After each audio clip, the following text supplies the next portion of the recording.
Mod said no. It's not. I've seen it. Bug.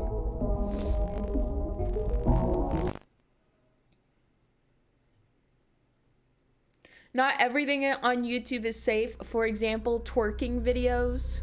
I can't watch twerking videos on Twitch, unfortunately. Fascination with death has been an ongoing and shared subject for many. The grim, oddly fascinating part about the afterlife involves the possibility of forming some sort of connection with a lingering entity or a loved one that might have passed.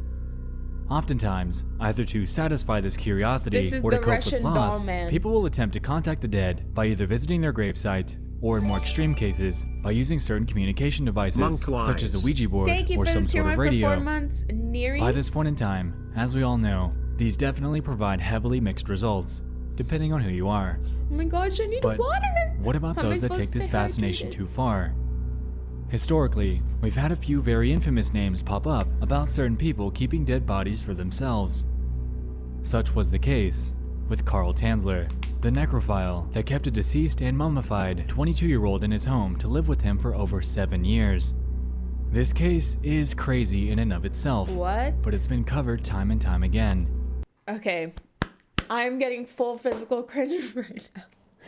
That actually physically was like, just like when it settled in, that's disgusting. Because of this, I wanted to focus on a similar, if not slightly more extreme situation that came to light a few years ago, surrounding the bizarre happenings of a Russian man by the name of Anatoly Moskvin.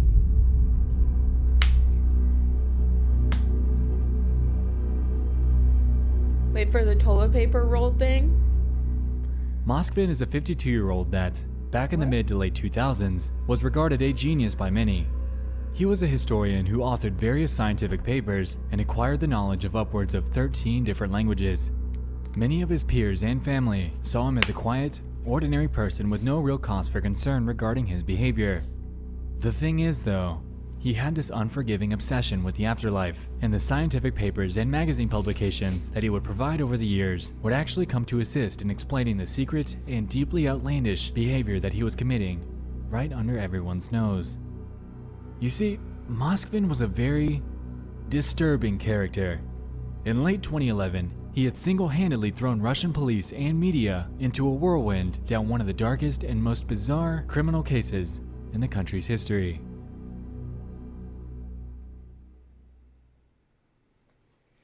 H Drizzy, you joined the chat simping over me hardcore, and now you're like trying to, I don't even know.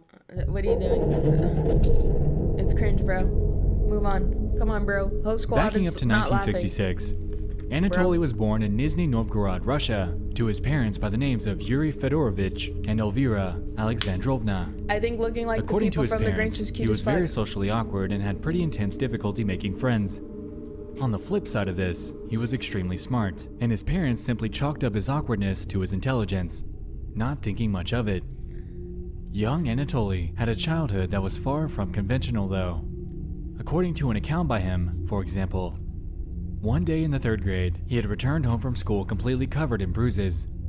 As it turns out, these were caused by a man that raped him sometime that day. To date, it's unclear whether he ever relayed that information to his parents or not.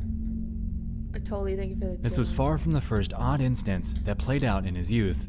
In fact, one could argue that what we're about to discuss was the true beginning of his obsession with a very unconventional topic. Okay, that one doesn't look like a doll. Dead. This fascination stems way back to when he was only 13. What is that? In a local weekly publication that focuses on cemeteries and obituaries, Moskvin outlines a very strange ritual that he found himself tangled up in. In the publication, dated October 26, 2011, he explains that a group of men in black suits stopped him on his way home from school. They were en route to the funeral of 11-year-old Natasha Petrova and ended up dragging young Anatoly along to her coffin, where they forced him to kiss the girl's corpse. Further on in his writing, he explains that, quote, "I kissed her once, then again, then again." Afterwards, the girl's mother then allegedly placed a wedding ring on the 13-year-old's finger and one on the hand of her dead daughter. "My strange marriage with Natasha Petrova was useful," Moskvin claimed. Useful it was, as Moskvin's unapologetic obsession with the undead was just beginning to take root. Wait, undead? After this, Moskvin began to have very ominous dreams about the dead girl. According to him, she would visit him nightly and would try to profess her knowledge of black magic upon him, whilst pleading for him to return to the village where the ritual had taken place. Apparently, after heading back there, the visitation stopped. But Where's this my would be Bible? short-lived, as once he ceased to visit it regularly, she would once again appear in his dreams. Reporting this to his parents was ineffective at best, as they simply took him to a doctor that chalked it up to Moskvin enduring puberty. What's that? With this diagnosis, he also went forth to prescribe him valerian, an herbal sedative that aids in relaxation. After an entire year of visits by Natasha, she would eventually grow tired of Moskvin's refusals to do what she wanted. Since this was the case, she tasked him with performing a black magic ritual using a classmate's tooth in exchange for her leaving him alone forever. Did he do it? Somehow, according to Moskvin, this ritual was carried out successfully, and as a result, she never came back again. Okay, he did it. This so-called task would have other implications on his life, however, as it successfully kicked off Anatoly's interest in black magic and the occult. Later on in life, Moskvin studied at the University of Moscow and earned a degree in Celtic Studies, a culture that bears a very close blend in beliefs between life and death. Also, he would go on to join the Society of the Luciferians and would embrace the left-hand path, which bears a focus on sexual magic and personal anarchy. This, coupled with his interest in black magic, would result in Moskvin performing various rituals on dead animals and You hear eventually that? vowing celibacy. You hear that? Oh, After God. graduation, it became Wait, known that huh? he had grown to acquire How are you extensive celibate if you're having sex with dead bodies? I'm knowledge of confused. the intricacies of all the surrounding cemeteries in his area. When sharing his Dude, he knowledge throughout looks his various like a psycho. writings, Look he at his claims that he face. went to upwards of over 752 of them from 2005 to 2007 in his hometown for a so-called research trip.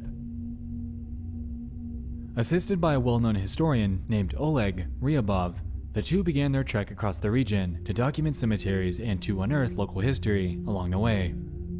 The end goal Those was look to like publish a book by the candies. name of Nizhny Novgorod Necropolis This that looks like contained all of his candies. findings, but as you might have guessed, Moskvin had ulterior motives in mind. In 2009, local residents began to notice that the gravesites of their loved ones were either desecrated or dug up entirely.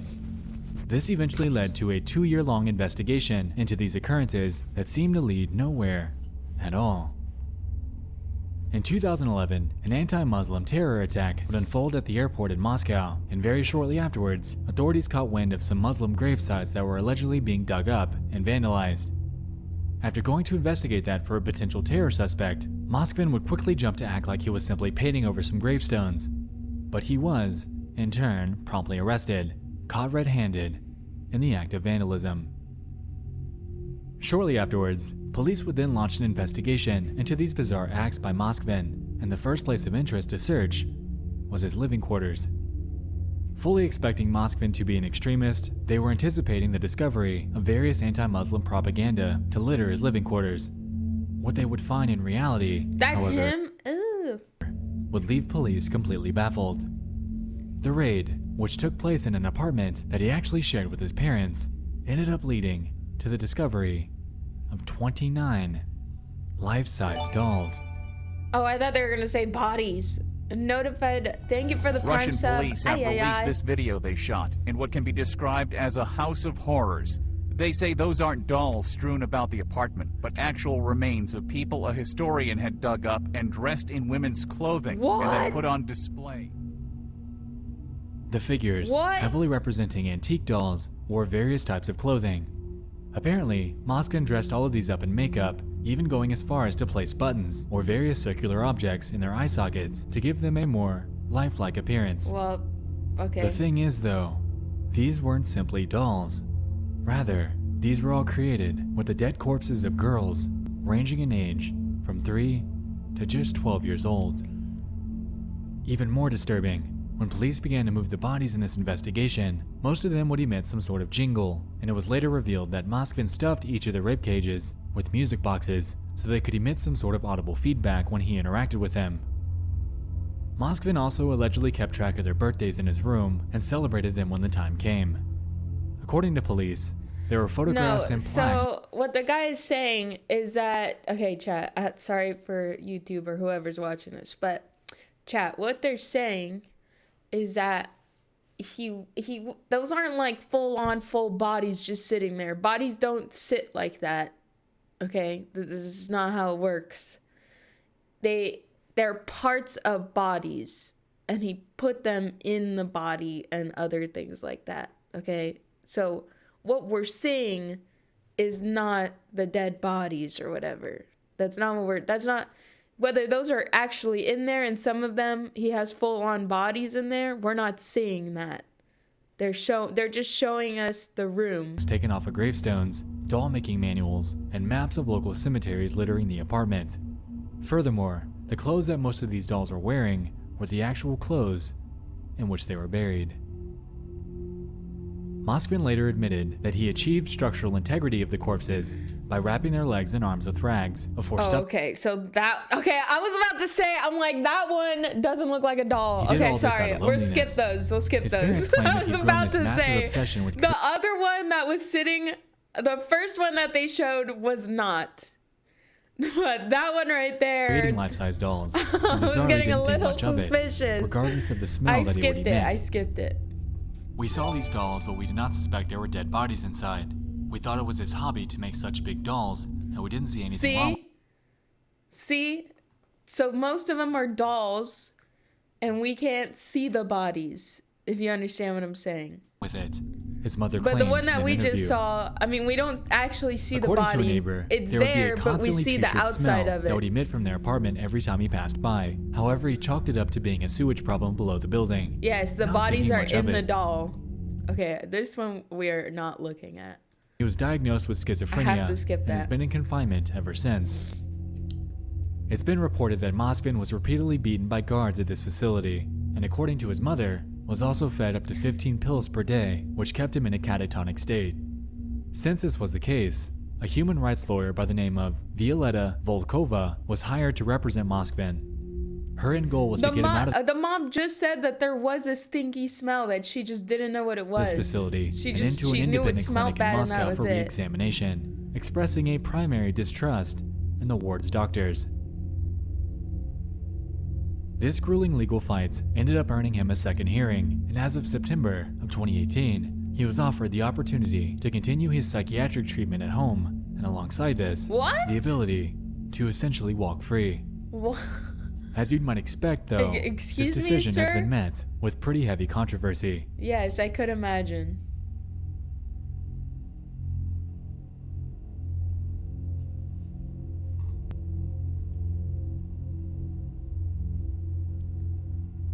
One of the victim's mothers, a woman by the name of Natalia Chardamova, didn't realize that this entire time she was visiting an empty coffin when going to her daughter's gravesite.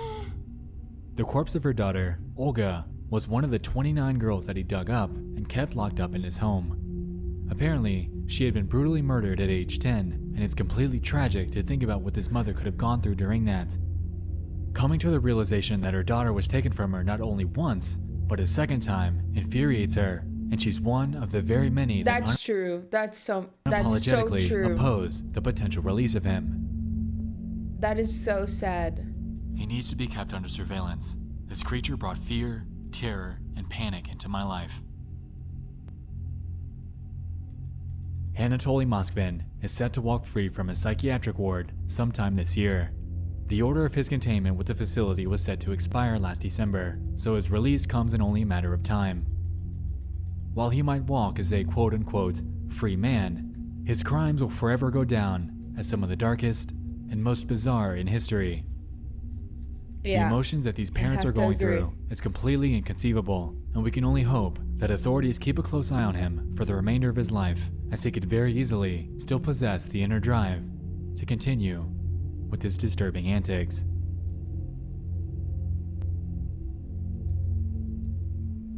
Thank you so much for watching. I'll see you in the next one. Not thank you. No thank you. I mean, kind of. Like, it was very, like, I mean, damn, but I don't even know what I just experienced right now. That was kind of crazy.